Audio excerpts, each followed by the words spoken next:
तो hello guys, आप सबका स्वागत है इमॉर्टल रिटर्न के एक और नए एपिसोड में। और मैं गाइज है ना, पुराने एपिसोड जो पहले अपलोड हो रखे हैं ना, वो केवल 16 ही एपिसोड अपलोड हो रखे हैं। तो मैं ये कर रहा हूँ कि वो 16 एपिसोड मैं अभी पहले ही डाल रहा हूँ यहाँ पे। और उसके बाद मैं यहाँ पे नए एपिसोड है ना एक्सप्लेन करना चालू करूँगा। और जिन्होंने भी ये एपिसोड देख रखे हैं उनके लिए मैं ऑलरेडी एक नई सीरीज़ यहाँ पे अपलोड करने वाला हूँ यहाँ पे, ठीक है ना। और वो सीरीज़ भी काफ़ी ज़ोरदार है और ये सीरीज़ भी काफ़ी ज़ोरदार है।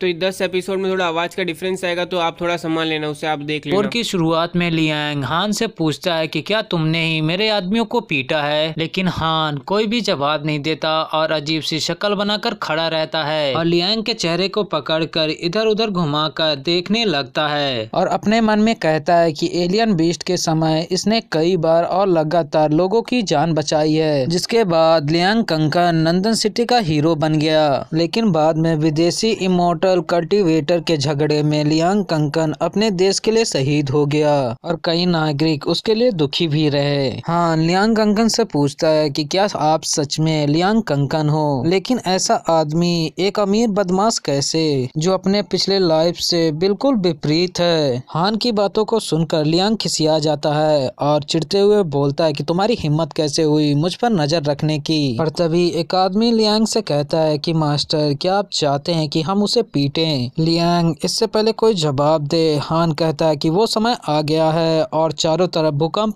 आने लगता है। आसमान पूरा काला हो जाता है और बिल्डिंगें अर्थक्वेक के कारण टूटने लगती हैं। चारों तरफ बिजली गिरने लगती है और हर जगह से अलग अलग पावर निकल रही होती है। लियांग और उसके आदमी ये सारी चीजें देखकर डर जाते हैं और लियांग के सारे आदमी वहां से डर के मारे भाग जाते हैं। लियांग हान से मदद मांग रहा होता है, लेकिन हान बुद्ध की तरह यानी मूर्ति की तरह खड़ा रहता है और कोई जवाब नहीं देता है। हान बहुत ज्यादा खुश होता है और कहता है कि फाइनली आखिरकार स्पिरिचुअल एनर्जी रिवाइवल शुरू हो गया, जो कि आधे महीने तक चलेगा और इस बीच पूरी दुनिया उथल पुथल हो जाएगी और कितने लोग मारे जाएंगे कहा नहीं जा सकता। लेकिन इस बीच धरती की स्पिरिचुअल एनर्जी बहुत ज्यादा इंक्रीज होती रहेगी। कुछ भाग्यशाली लोग ही अपनी इमोर्टलिटी कल्टीवेशन को अवेक कर पाएंगे और दुनिया में दिखाई देने वाले कई खास जड़ी बूटियां आज उगेंगी और जो भी लक्की होगा वो उन चीजों को हासिल कर लेगा, मतलब उसे मिलेंगी। हम लियांग को देखते हैं जो हान का हाथ पकड़ता हुआ उससे कहता है कि बेवकूफ कहीं के, तुम्हें दिखाई नहीं देता कि भूकंप आ रहा है, जल्दी से यहाँ से भागना शुरू करो। पर हान उससे अपना हाथ छुड़ाते हुए वहाँ से जाने लगता है और बड़ी मेहनत के बाद पहाड़ की चोटी पर पहुँच जाता है, जिस पर लियांग कहता है कि ये बेवकूफ क्या करने की कोशिश कर रहा है। लेकिन उसी वक्त लियांग की नजर आसमान में जाती है और आसमान में ब्लू ड्रैगन और गोल्डन बर्ड को देखकर लियांग डर जाता है और कहता है कि ये क्या हो रहा है। दूसरी तरफ हान पहाड़ की चोटी यानी पहाड़ के ऊपर पहुंच गया था और उसके सामने वही कमल होता है, जिसे देखकर हान बहुत ज्यादा खुश होता है और उसकी ओर बढ़ने लगता है। हान कहता है कि इसको लेने के बाद मैं अपनी इमोर्टलिटी कल्टीवेशन को अवेक कर सकता हूँ, मतलब जगा सकता हूँ। हान उस 9 लीफ लोटस को ले लेता है और कहता है कि इसके बाद मैं जियांगजी घाटी जाऊंगा जहां असली खजाना है। तभी अचानक हान के अंदर बहुत सारी स्पिरिचुअल एनर्जी जाने लगती है। हान उस चीज को देखने पर सोचने लगता है कि क्या हो रहा है और कहता है कि अभी तक उसने अपनी इमोर्टलिटी कल्टीवेशन को जगाया नहीं है। हान अपनी बॉडी में चेक करने के लिए कि आखिरकार उसकी बॉडी में क्या हो रहा है ध्यान लगाने के लिए नीचे बैठ जाता है। हान अपने अंदर पहुंच जाता है और अपने अंदर एक अलग ही पावर को देखता है जो कि बहुत ज्यादा पावरफुल होती है। हान हंसते हुए अपनी आंखों को खोलता है और कहता है कि भगवान मेरे साथ है और इसी के साथ में हम हान को देखते हैं जो कहता है कि मुझे यकीन है रिगेल, तुम्हें इसकी उम्मीद नहीं होगी कि ये चायोटिक चैप्टर मेरे साथ रिबॉर्न होगा, जिसकी मदद से कल्टीवेटर्स एम्परर लेवल के रियल्म को ब्रेक थ्रू कर सकते हैं। असल में गाइस, रिगेल हान के प्रीवियस लाइफ का सबसे बड़ा दुश्मन था, जिसने चायोटिक चैप्टर को पाने के लिए बार बार हान को मारने की कोशिश की, लेकिन कभी भी हान को मारने में कामयाब नहीं हो पाया।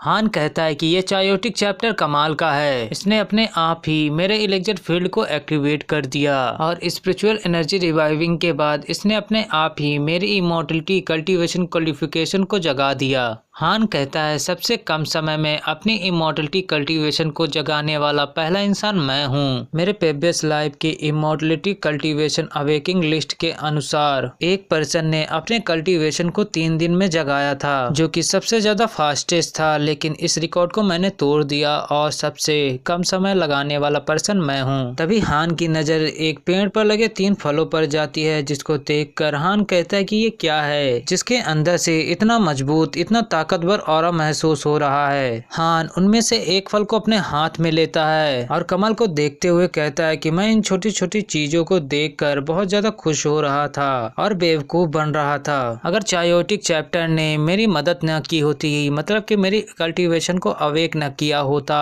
तो मैं इस चीज को नहीं पहचान पाता और बेवकूफ बनकर रह जाता। हान बताता है कि इस फ्रूट के अंदर बहुत ज्यादा स्पिरिचुअल एनर्जी, मतलब कि बहुत ताकतवर स्पिरिचुअल एनर्जी है, जो कल्टीवेटर के कल्टीवेशन लेवल को बढ़ा सकती है। ये फ्रूट एक होली आइटम है, जिसके लिए सभी कल्टीवेटर्स लड़ने के लिए भी तैयार हो जाते हैं। हान कहता है कि इन तीनों फ्रूटों की मदद से बहुत कम समय में मैं अपने कल्टीवेशन लेवल को बढ़ा सकता हूँ, जिसके बाद मैं इतना पावरफुल हो जाऊंगा कि मैं इन एंशिएंट इमॉर्टलिटी कल्टीवेशन क्लैंस से बहुत आसानी से डील कर सकता हूँ। तभी वहाँ लियांग जी भी आ जाता है, जो हान से कहता है कि बड़े भाई, मैंने अभी अभी एक माउंटेन को देखा जो जमीन को फाड़ता हुआ ऊपर आया, और साथ ही मैंने एक बहुत बड़े ड्रैगन को देखा जो हवा में उड़ रहा था। हाँ, लियांग को देखकर कहता है कि भगवान, आखिरकार ये क्या हो रहा है, और इसी जगह एपिसोड 6 एंड हो जाता है। एपिसोड 7 की शुरुआत में हम हान को देखते हैं, जो उस लोटस को लियांग को दे देता है और लियांग से कहता है कि पूरी दुनिया चेंज हो गई है और तुम्हें भी अपनी कल्टीवेशन को जगा लेना चाहिए। जितना जल्दी अपनी कल्टीवेशन को जगाओगे उतना ही अच्छा होगा। और हान अपने मन में कहता है कि ये लोटस ज्यादा देर तक मेरे लिए यूजफुल नहीं रहा, और वैसे भी लियांग कंकन बुरा पर्सन नहीं है, और इसीलिए मैंने उस लोटस को उसके असली ओनर को लौटा दिया।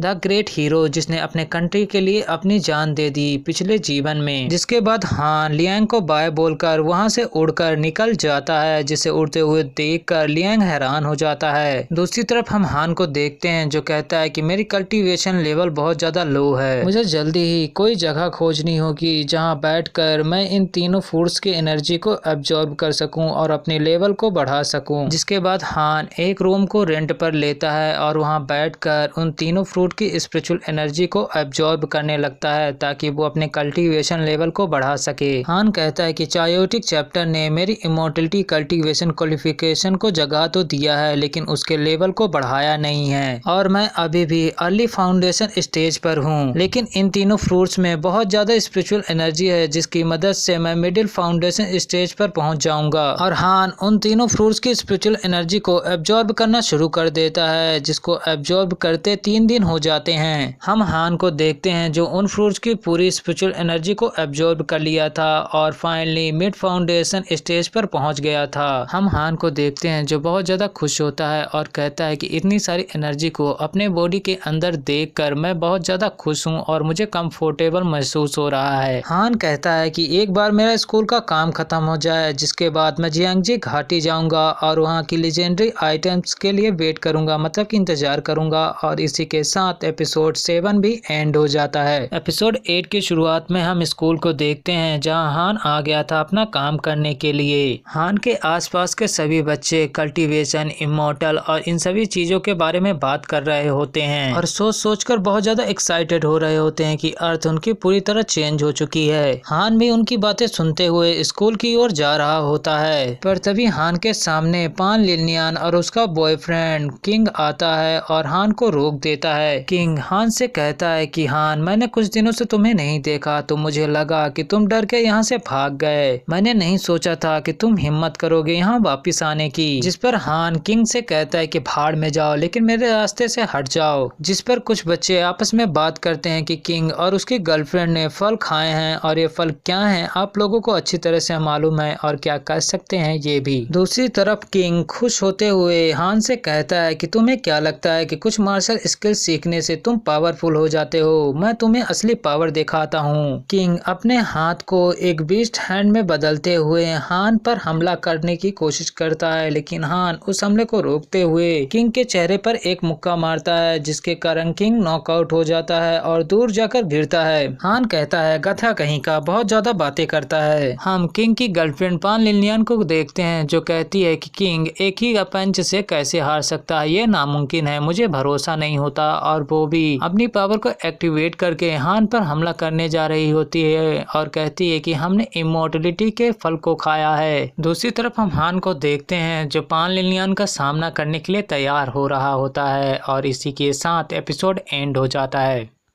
तो हेलो गाइज, ये वाला वो एपिसोड है जो है ना पहले लोगों ने एक्सप्लेन कर रखा है। वैसे ये सीरीज़ काफ़ी ज़ोरदार है, मुझे मालूम है कि इसके अंदर थोड़ी बहुत कमी है इसके समझाने में, बट जब मैं समझाने लगूँ ना तब आपको बहुत मज़ा आएगा इस सीरीज़ के अंदर। मैंने ये सीरीज़ पूरी पढ़ ली और काफ़ी ज़ोरदार है ये सीरीज़। और यहाँ पे जिन लोगों को नई सीरीज़ चाहिए थी मैं उनके लिए भी एक नई सीरीज़ अपलोड कर रहा हूँ यहाँ पे। वैसे वो नई सीरीज़ भी काफ़ी ज़ोरदार है। वो नई सीरीज़ वैसे मुझे उसमें थोड़ा खतरा है क्योंकि ना उसमें थोड़ा कॉपीराइट स्ट्राइक आने का डर है, इसलिए मैं थोड़ा उसे डालने से हिचकिचा रहा हूँ यहाँ पे, बट देखता हूँ क्या हो सकता है उस सीरीज़ का। इस सीरीज़ को एक्सप्लेन करने वाला यहाँ पे ना कॉमिक पोस्ट चैनल है यहाँ पे, बट वो चला नहीं रहा है यहाँ पे 5-6 महीने से, उसने कभी कुछ अपलोड नहीं किया है। तो उम्मीद करता हूँ कि यहाँ पे आपको ये सीरीज़ अच्छी लगेगी। लाइक करिए, सब्सक्राइब करिए और कमेंट सेक्शन तो अपना चालू ही है।